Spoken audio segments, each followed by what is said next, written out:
Okay, find the general antiderivative for each functions. So to find the antiderivative, we use this symbol, right? It's a summation, right? It's an S, but you put it long. It's an integration symbol.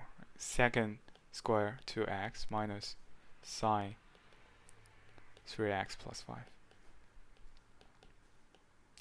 Right. So this part, it just asks you what function's derivative is this.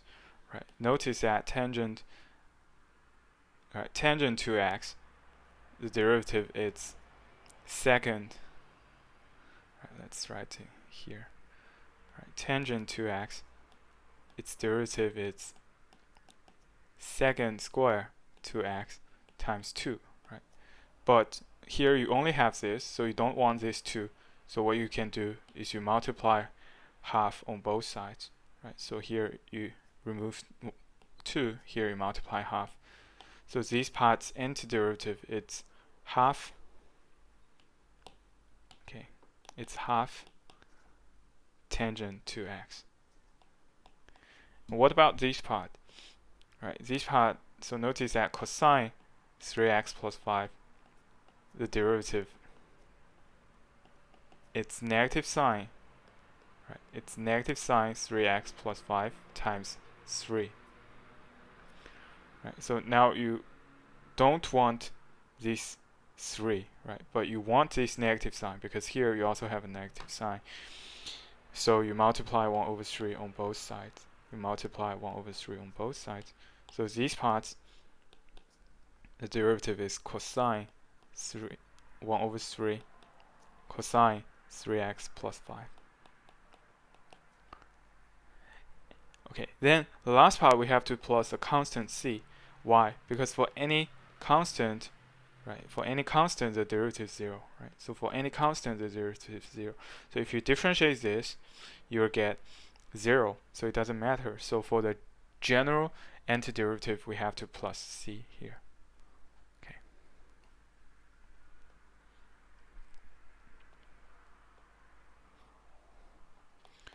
Then part B, 1 minus x square plus 1 over 1 plus 3x. Okay. First, for this part, you can expand it.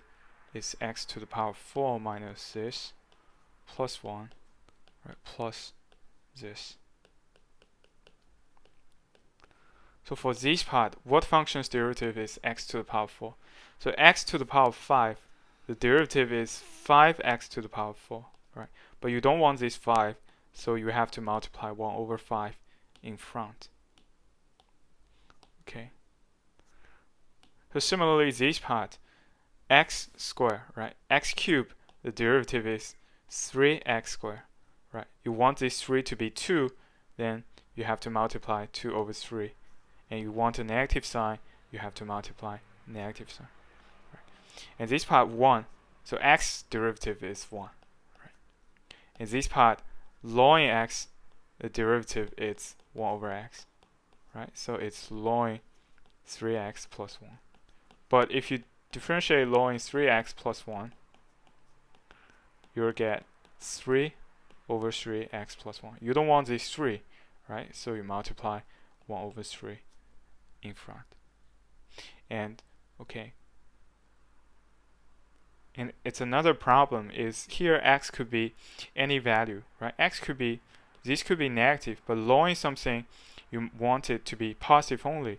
So okay, so if you integrate 1 over x, you have to make sure it's ln absolute value of x. Right? If you integrate 1 over x, it's ln absolute value of x. And the last part, don't forget about the constant c. Okay.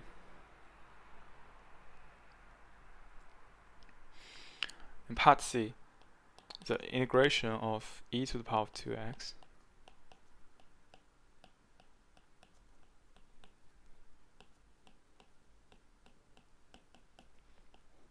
okay, first e to the power of 2x.